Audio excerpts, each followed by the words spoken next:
দেউলিয়া পাকিস্তান।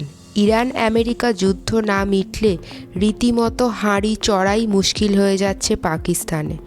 শেহবাজ শরীফ নিজে জানিয়েছেন দেশের জন্য কতটা গভীর এই সংকট। নমস্কার বন্ধুরা, দেশ কথা চ্যানেলে আপনাদের স্বাগত। দেশ কথা চ্যানেলে আমি আজকে চলে এসেছি এই বিশেষ গুরুত্বপূর্ণ একটি খবর নিয়ে। যুদ্ধের আগুনে শুধু সীমান্ত জ্বলে না, তার ছাই গিয়ে পড়ে সাধারণ মানুষের পাতে, হাঁড়িতে, রাস্তায়। তাই কথায় বলে, রাজায় রাজায় যুদ্ধ হয়, উলু খাগড়ার প্রাণ যায়। সেই উলু খাগড়ার অবস্থা এখন ইসলামাবাদের। পশ্চিম এশিয়ার যুদ্ধের আঁচে হাঁড়ির হাল পাকিস্তানের। বেহাল দেশের অর্থনীতি তা নিজে মুখেই জানিয়েছেন পাক প্রধানমন্ত্রী শেহবাজ শরীফ। একই সঙ্গে তিনি স্পষ্ট করেছেন যে কেন ইসলামাবাদ পশ্চিম এশিয়ার এই যুদ্ধের অবসানে এত আগ্রহী। তবে শরীফের কথায়, বিশেষ প্রতিরক্ষা চুক্তির কারণে সৌদি আরবের সমর্থনে পাকিস্তান এই প্রভাব মোকাবিলা করতে সক্ষম হয়েছে।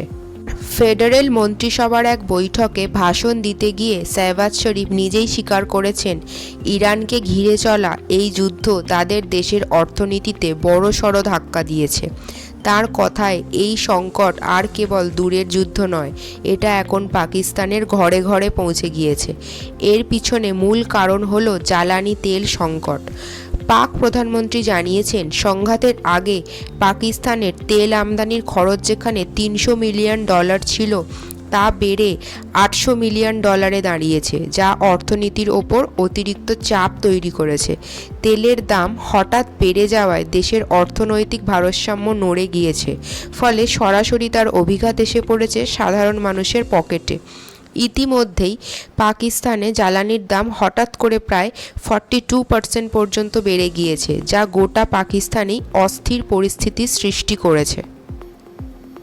এই পরিস্থিতি সামাল দিতে পাক সরকারকে নিতে হয়েছে একের পর এক কঠোর পদক্ষেপ।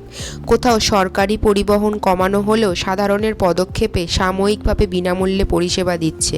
দেশে এনার্জির ব্যয় কমানোর জন্য নেওয়া হয়েছে একাধিক সিদ্ধান্ত। কিন্তু এই সব পদক্ষেপ সাময়িক সামাল দিলেও মূল সমস্যার গভীরতা কমাতে পারছে না, কারণ সমস্যার শিকড় অনেক গভীরে।